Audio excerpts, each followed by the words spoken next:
今日伫台中的北区正化北路人行道，因为当咧进行改善工程，不过有民众所发现这规排树啊拢总曲直接斩断，敢若留树根。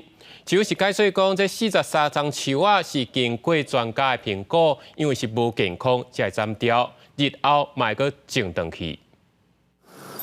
台中市北区的正化北路原本有规排的路树，不过民众最近发现有袂少树啊，拢已经规丛互人撤掉，有的剩土堆，有的敢若剩树头。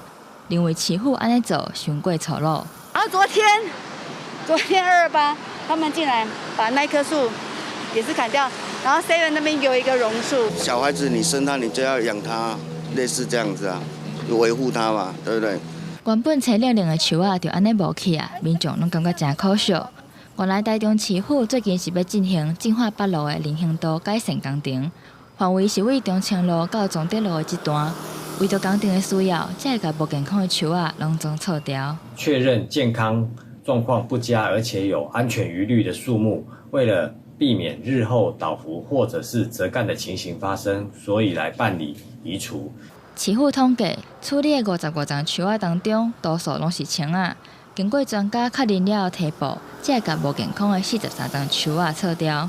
剩的12丛是沙栽，日后嘛会阁把树啊拢种转来。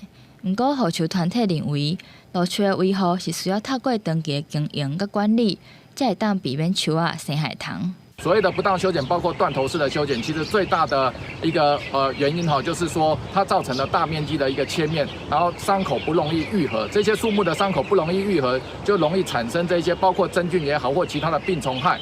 除了选择种什么树啊，种的位置甲环境嘛，拢会影响到树啊的成长。